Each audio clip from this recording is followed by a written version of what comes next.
listening to The Three Kitchens, a member of the Alberta Podcast Network, locally grounded, community supported. Join your hosts, Heather Dyer, Sarah Somers-Sundrum, and Erin Walker. Hey mamas, what's cooking today? This episode of Three Kitchens is brought to you by the Alberta Association of Optometrists, proudly celebrating a century of caring for Albertans. It happens. Many people don't call their optometrist first for urgent eye care when they need it. From spring cleaning mishaps to winter eye infections, if you or your family have an eye emergency, doctors of optometry are trained to diagnose, treat, and prescribe medications. No referral necessary. And just a reminder, Alberta Health coverage is available towards your urgent eye care appointment. To find an optometrist in your area, visit optometrist.ab.ca. The Alberta Association of Optometrists represents almost 800 doctors of optometry in over 80 communities across the province. Members are highly trained, regulated health professionals who provide primary eye health and vision care to Albertans. Learn more at optometrists.ab.ca.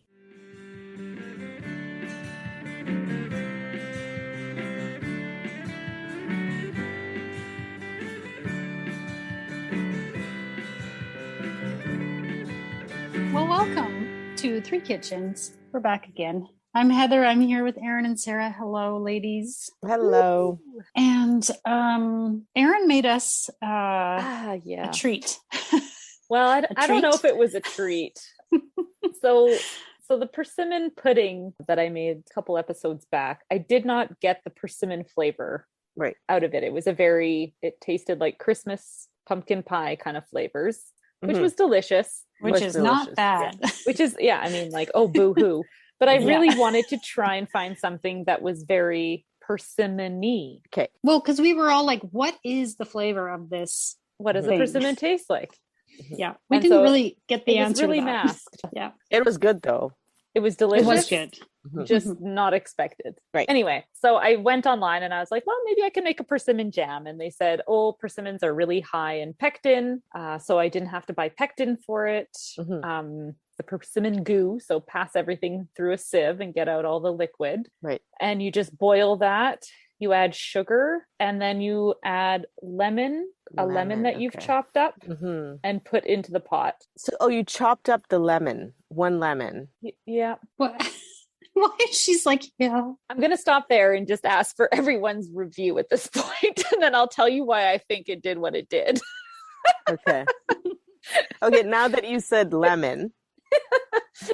There is on it. So lemon flavored anything, I love preserved lemons. I love all that stuff, but like it was something about that lemon in there. Because sometimes lemon flavored things, I don't know what it is. I don't necessarily love it. Like, when we buy those vodkas, Heather, that have those different flavors like grapefruit and so lemon would be my least favorite. So I tasted the lemon in the persimmon jam. Yeah. And maybe that was the thing that I would have changed. And that's all I have to say.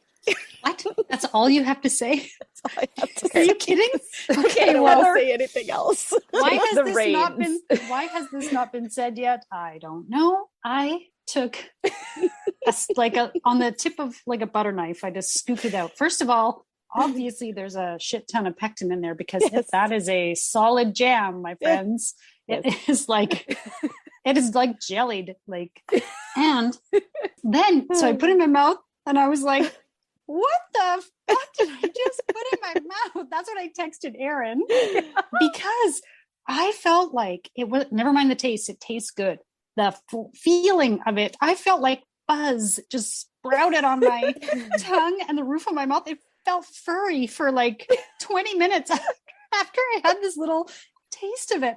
And I was so shocked because I was not expecting this that I started laughing and I couldn't stop. And I was laughing aloud, like for, I don't know how long afterwards. Every time I thought of it, I start laughing. It's like, what made it feel like that? So here's what I think the problem was. Sorry. It was so weird. When you said you put a spoonful in your mouth, I immediately was like, oh no, I should have sent her a warning not to eat it by the spoonful. Because it wasn't a spoonful. It was like but it was a bit. Half a teaspoon, than just a little taste was not a good idea. made it. It was the second batch of jam that I was working on at like 8:00 at night. So I don't think I totally had my wits about me at this point. I was just kind of like clunking through the recipe, being like, okay, let's just get this done. You can do this. And so I put the persimmon and everything into the pot and started boiling it up and there was lemon juice. And then, so half of a lemon was juiced. And then that half after you juiced it, you were supposed to dice it up and put it in the pan and boil it all together. And I did that. And then it said, once it's cooked for 30 to 50 minutes, I think 45 minutes I let it cook for until everything looked really soft. It said, blend the contents of your pot and pour it into jars. There you go. Part of me was like, blending up the lemon peels. But I didn't stop and think to taste it before I did that. Because I think the reason that it made our mouths feel like fuzz. Like there's fun fur coating your tongue. Like you licked a velvet shirt. Yes. Not that I've ever done that. I'm quite sure I have not, but it's okay. But now you know how it feels. Yeah, you know. Well, you can touch velvet and imagine what it would be like to lick it. Yeah. So it was either because I put the lemon peel in there and it made it really bitter and weird, or like I think my persimmons were water baggy enough, but maybe they weren't ripened enough. Oh, right, the water bag. And this is what the astringent persimmon is like. Right. And nobody has really described to me what an astringent persimmon tastes like, but they're like, once you put it in your mouth, you know, because you will know. And we know now. Maybe the persimmons were still astringent. Oh. I didn't taste it before I blended the lemon peel in. So I don't know if it was the fault of the lemon peel or the actual persimmon itself. I can't tell you. Maybe both. So, maybe together they react or something. Together. Sorry. I can't even. So I will not be insulted when you just put that down your compost bin. Okay. So then later on, my husband pulls it out of the fridge and says, oh, what's this? He's like, always when there's something homemade, he's like, it's gotta be good. Yeah. He's like, what's this one? It doesn't have I don't think it was written on or whatever. No, and I said, well, you can try it, but just be warned. Like, just try a little. And then my older son was there too, and he's like, "Well, I want to try." And I was like, "I don't know if you're going to like it, but you should try. You should." So they did the same with a tiny, like, little bit. And my son was like, you know when you got something in your mouth and you don't want to swallow it, but you're kind of like, He's like, he goes, "What is it?" It was so funny because I knew exactly like what he was feeling. I'm like, just swallow it. Just like it'll go away. My husband said, "Oh, that's really odd, but it's a shame because it tastes good." Like he really liked the flavor of it. He just seems like I finally know what that word mouthfeel, or those two words together. Sometimes you see this word mouthfeel and I'm like, what is that exactly? Well, I think I've just learned mouthfeel. Furry mouthfeel. Oh God. Yeah. So persimmons still have escaped from my grasp. Having not a lot of luck with. They still haven't won us over. I love the Two pudding. Strikes here. You know what? Third time's going to be the charm, ladies. Whatever I make next with persimmons is going to blow us out of the park. We just had to trip and fall over the last two. So I'm so sorry, everybody. That was it was so funny. Too funny. I couldn't stop laughing at that jam.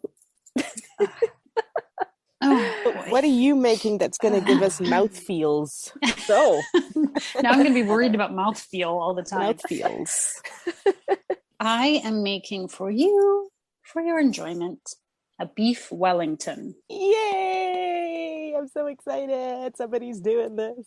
Wow. Yes. I've never made this before. And it's I believe it's British. I was just trying to find the history of it. It goes back to like early 1800s. It's named after the Duke of Wellington. Oh, okay. But of course. But I don't Why is it named after him? Do we know? Did he just want meat wrapped in pastry?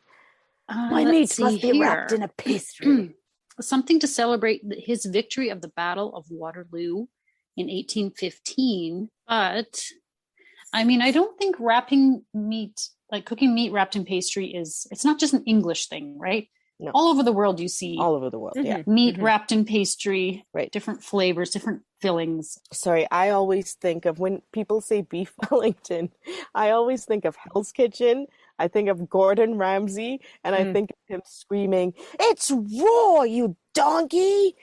with a few other flavorful words in between that sentence, but extra quacks in between. Quack, yes. quack. There may be a few duck quacks happening in my kitchen while I cook it. Just swearing at myself. Who knows?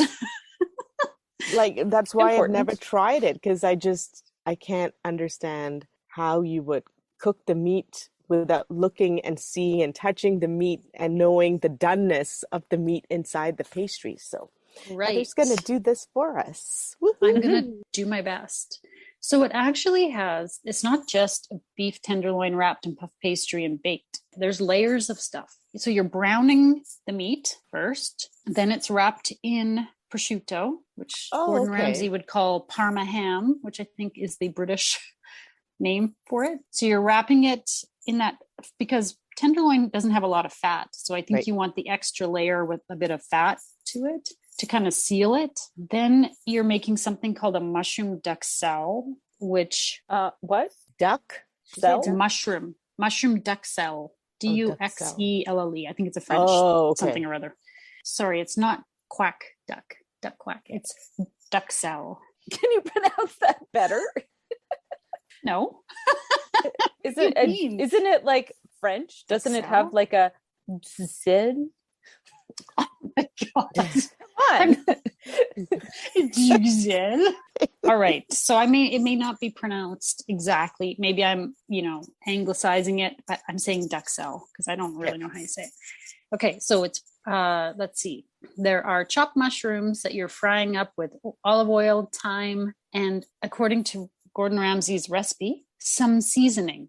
Gordon, I need a little more than just some seasoning. So I'm going to have to do a bit more. Like, what the seasoning means salt. I think he just means salt. Okay. Well, it needs to salt be a to little more taste. clear. Yeah, that's it.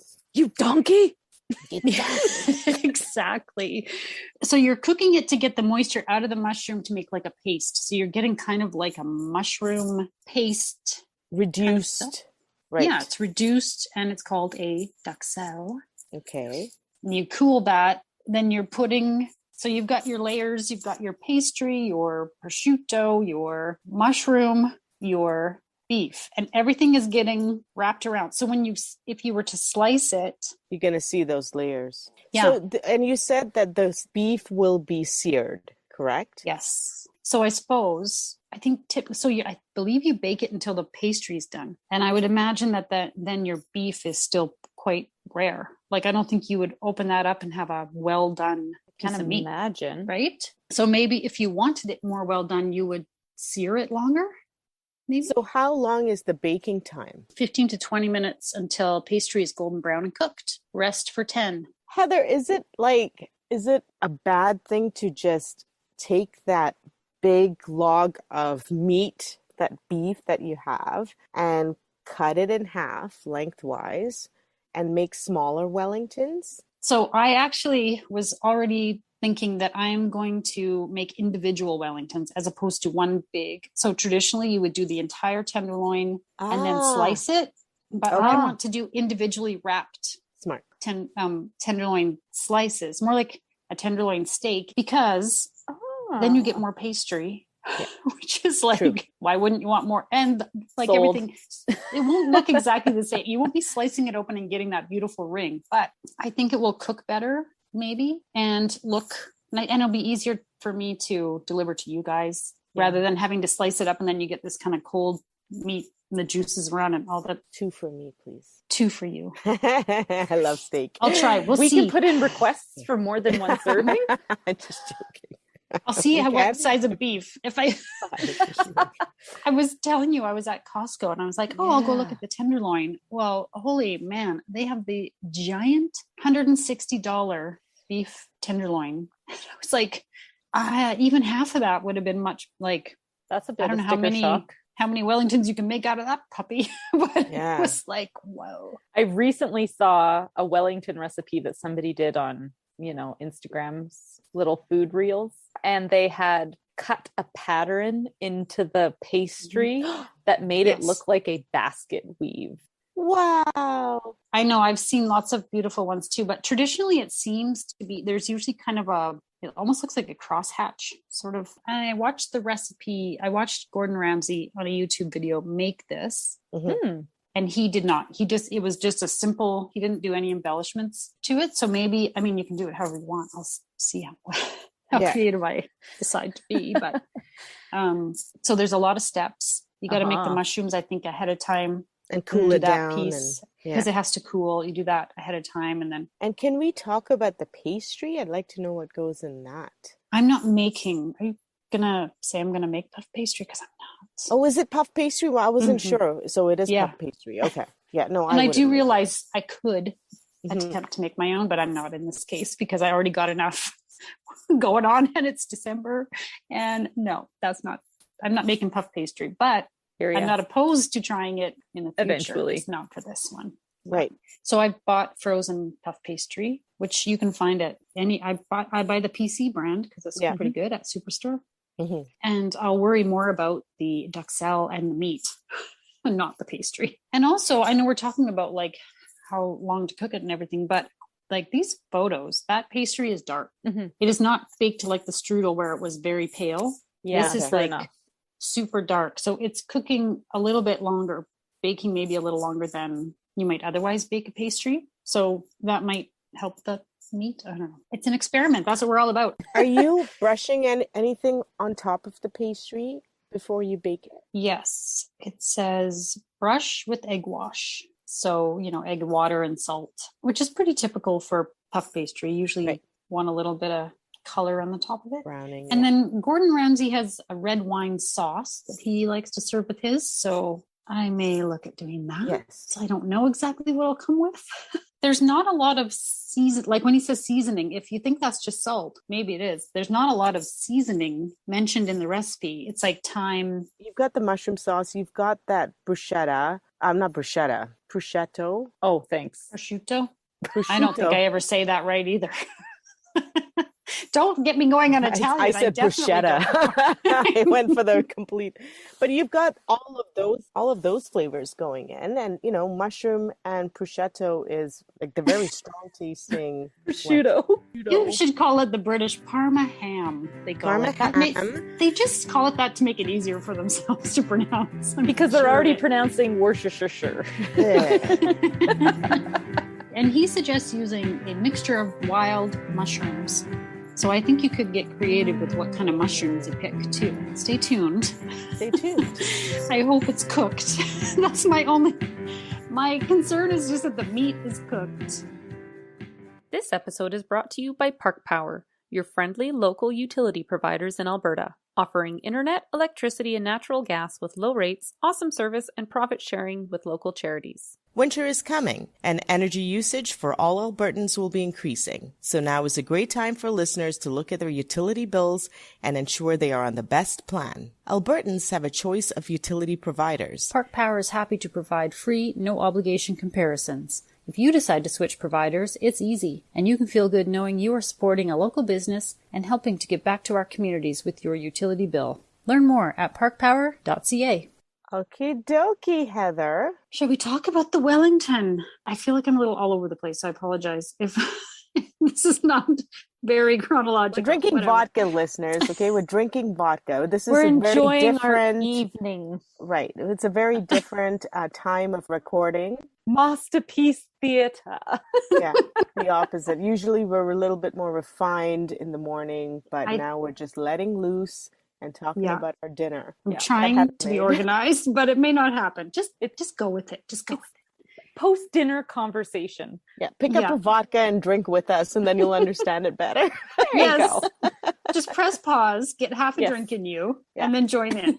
There you go. Okay.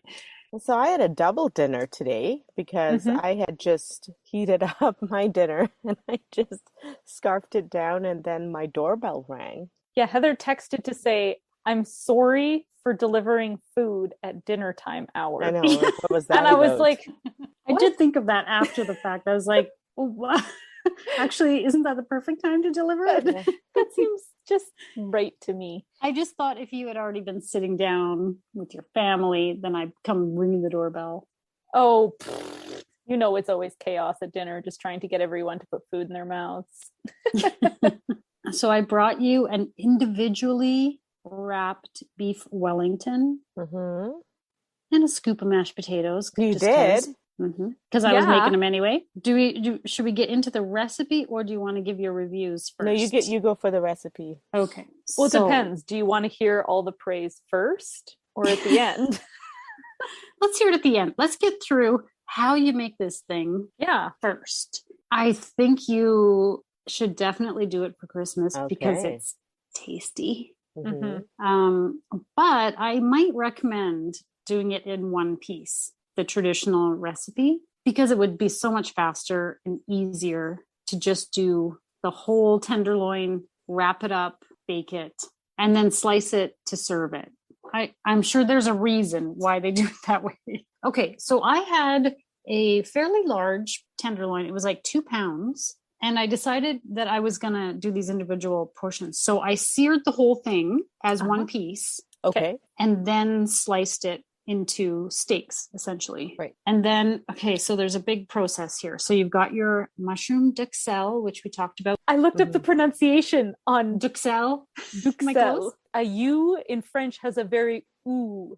Ooh, duxelle, not duxelle. Okay, exactly. Duxelle. But I thought I'd let you guys know that I went and Googled pronunciation for this one. Very nice. She's determined now. She's getting them right. She's learning German too. Learning German. We'll just call every time it's another language, she's learning German. Yeah. Okay. Because it's not going to be French. Framboise. Why not? Yeah.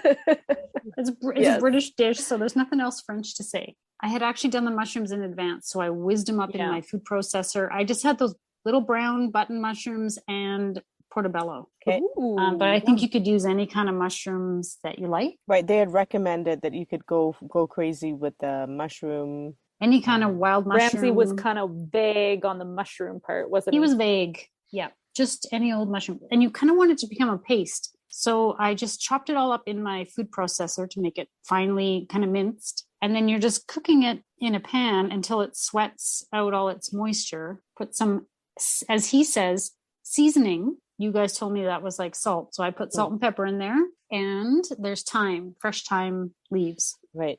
And that's it. And as it cooked down, when it was almost looking like it was toward the end, I happened to have some white wine in my fridge, which I personally love with mushrooms. So I threw in like 1/3 of a cup. Oh, nice. White wine toward the end of it, which smelled like heaven in my kitchen. Oh, that sounds so good. Ramsay says, clap. He claps. Clap. I'm not a donkey just yet.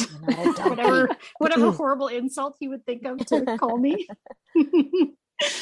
Okay, so you have that done. It's like a paste. So you mean it ended up being a paste as it reduced in the pan? Mm-hmm.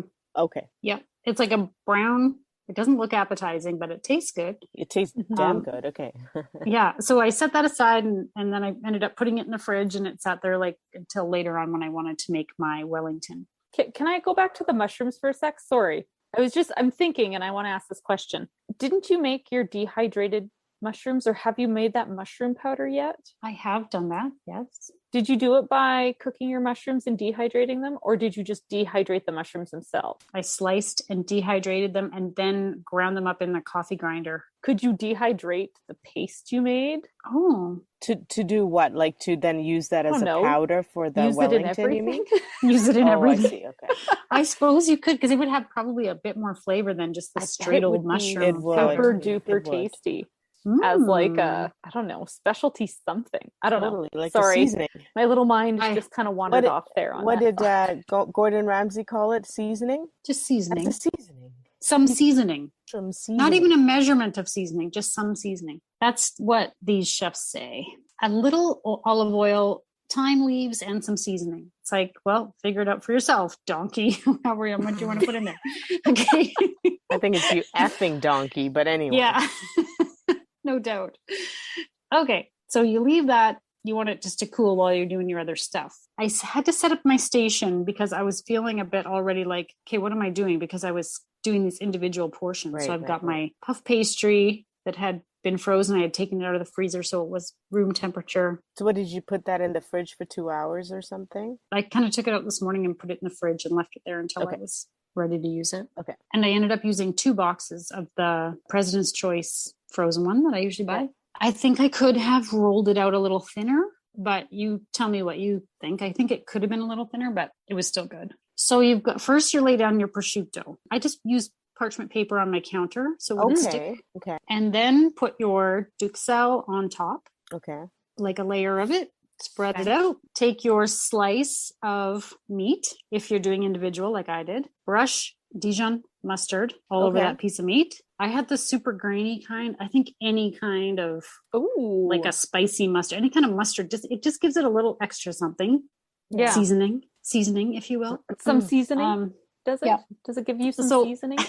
Okay, but before you put that mustard on, you did salt your meat overnight, correct? Oh, I did salt it when I brought it home before I wrapped it up in plastic and put it in the fridge. So that's like a little samin, nosrat tip that we have learned is that when you salt something long enough, a meat long enough, especially overnight, but at least like an hour, the longer the better. It actually changes the texture of the meat, and the salt actually absorbs through, which you could really taste that in your beef Wellington. Good. I loved it. Yeah. Yes, I did do that. And you can, with the other half of the tenderloin that I bought, I didn't use it all. The other half of it, I also salted, wrapped it up tight, put it in the freezer. So when it comes back out later, it will already have been salted. Genius. Because I'll forget, right? Like I'll probably forget later. Okay, so we're back. We've got our mustard on there. You put it down on top of your layers. You've got your duxelle and your prosciutto. Wrap that up. So you've kind of got a little package that looks like it's wrapped in prosciutto, right? Then you put it down onto your pastry and wrap it up. It just doesn't matter really what it looks like. I saw some beautiful I thought yours looked really nice. Yeah, yours was very pretty. Looked kind of like a folded package, like a nicely folded present. Like a Christmas gift. Exactly. It was if you look up on Bon Appetit, I think it is website, they do like little ones for parties, like a little tiny Beef Wellington, and they do a little bow with the pastry, and it looks like it's beautiful little like 2-bite gift. Like you mean like a finger food? Like a bite-sized appetizer. They do like a little, it would be probably 2 or 3 bites, but they're just like tiny ones. And they did this little bow with the pastry. And I was like, oh, that's so cute. Maybe I could. And then I was like, oh, fuck it. Like, I've already got dirty hands. And then I thought, no, I'm going to be messing around with it. No, it's like, just wrap that sucker up. It's going to be good. And then before you bake it, brush it with egg yolk, a little bit of water, and salt. Okay. Brush that all over the place. Give it another sprinkle of sea salt if you want, which is what I did. And then in the oven. And I used my meat thermometer. I put it in the biggest piece that I had. It's hard to get them. They're not going to be uniform exactly, which makes it a little tough because your meat is not uniform, right? One end is usually bigger than the other end. And so I thought maybe I'll just cook ones that are like the same size together. And I went until the thermometer said 160, which according to my thermometer, that was medium. And I took it out a little bit before because I thought it will still be hot. And the pastry looked good. So I didn't want to overdo and have the pastry too brown, or I don't know. It's just so hard to know what's going on inside of that little package. Yeah. So I took it out at, I think it said 148. And then sitting on the counter, it definitely got to 160. So I think you have to kind of play with it a little bit. And that's how you do it. I mean, it sounds, to quote Sarah, sounds super simple, but it actually is quite a bit of work, and you've got a number of elements to. I didn't say it was super simple. I not said this recipe. Okay. Other things. Like other things. Okay. Other recipes. Because that's your descriptor in general. This one's really simple. This is more like a special occasion dish. I would say it's not a quick. You're not making individual wellies for your kids' lunches now? No. However, you can freeze it. So before you bake it, wrap up your little packages.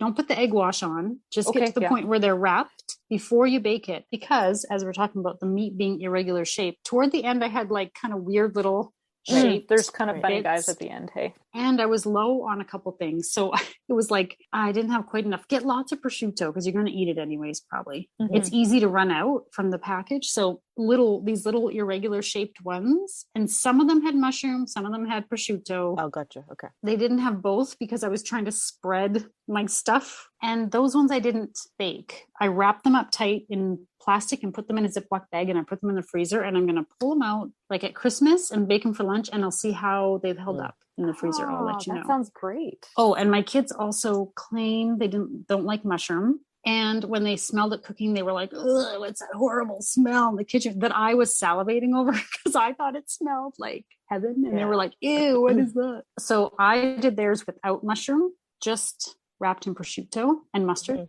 And I'm going to see what they say, because the bite that they tried of mine earlier, they were loving, and it had mushroom in it, and they didn't know that. So they didn't know that because it's umami. No, because they don't pick it out. It doesn't look like a mushroom. No. Children of the world, mushrooms are flavor sponges. Whatever you put them with, they absorb the flavor. So don't complain to me that you don't like the taste of mushrooms, because the mushroom only tastes like the delicious butter and garlic and onions that I cooked it with. I can see if it's just a raw white mushroom that's in a salad or something. Yeah, it doesn't taste like anything. It's not really. So anyway, you can sneak that in there. If you have people who don't like mushrooms, they might not even know. But don't, if they're allergic, That's okay, Heather.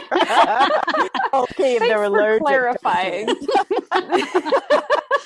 I don't want to bring up the EpiPen when you're enjoying your welly. What Three Kitchens podcast said.